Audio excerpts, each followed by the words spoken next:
আসসালামু আলাইকুম রহমতুল্লাহ বারাকাতু।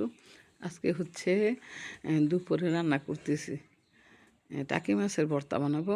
প্রথম দেখুন মরিচ টেনে নিলাম।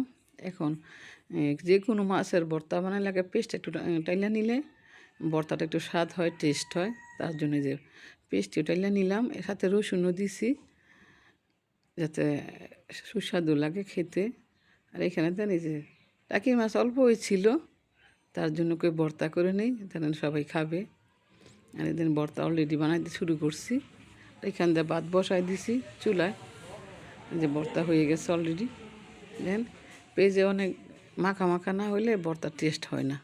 আর একটু জালও বেশি দিছি যাতে ভালো লাগে খাইতে।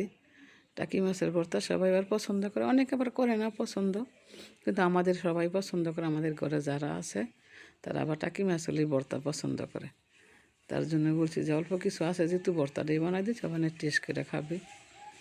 ভর্তা আরেকটা ভর্তা বানাইব, এটা হচ্ছে ধনিয়া পাতা দিয়ে একটু টক দিয়া, মানে যে কোনো একটা টক দিলে তেঁতুল দিলে এটা টেস্ট হয়, আর একটু বেশি করে পেঁয়াজ দিলে ভালো লাগে। এই যে বানাইল হয়ে গেছে, এখন প্লেটে রেখে দেবো ভর্তাটা। 2 পদের ভর্তা দিয়া আর মাছও রান্না করবো সাথে। মাছ আছে, মাছ ভাজি করব, তারপরে মাছ বোনাও করবো। এই যে মাছ বসাই দিয়েছি অলরেডি, কড়াই বসা হয়ে গেছে চুলার মধ্যে।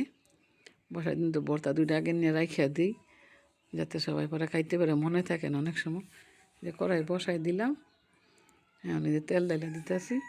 মাছ মাইখা নিছি হলুদ মরিচ দিয়া, তারপর আরেকটু মনে হয় লবণ দিই নেই, আবার লবণ দিয়ে ভালো করে মাখতেছি। তেলটা ভালো করে আসুক, গরম হোক, যাতে মাছটা কড়াইতে বেজে না যায়, যাতে সুন্দর থাকে মাছটা।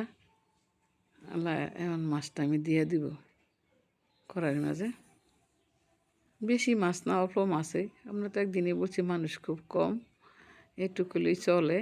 4 পিস মাছই রান্না করব। 4 মাছ রান্না করে ভালো করে ভেজে তারপরে বোনা করে করব। আর সাথে আর একটা মাছ আছে, সেটা হলো পাঙ্কাশ মাছ। অনেকেই পাঙ্কাশ পছন্দ করে না, কিন্তু এখানে কয়েকটা মাথা আছে, লেজ আছে, এগুলি রান্না করে দিই মনে, তাহলে সবাই খাইয়া ফেলবে। অনেক দিন ফ্রিজে মাছ রাখলে এই মাছ আবার সুস্বাদু লাগে না, খাইতেও ভালো লাগে না। তো বললাম যেহেতু 2 পদের ভর্তা আছে, আবার এই মাছও আছে, তাহলে আরেকটা তরকারি তো লাগে। তখন এই তরকারিটাও, এই যে পাঙ্গাস মাছটা বসাই দিয়েছিলাম। আর এটা হচ্ছে এই নোলা মাছটা এখনও রান্না করতেছি। দেখেন ভালো করে মশমশা করে ভাজি করছি, করে এখন একটু একটু জোল জোল রাখবো। আর পাঙ্গাস মাছটা যে বলছি এটা একটু বোনা করবো আর কি, মশমশা করে বাইজা লাল লাল করে একটু পেঁয়াজ মরিচ সব কিছু একটু বেশি দিলে ওর পাঙ্গাস মাছটা খাইতে ভাল লাগে।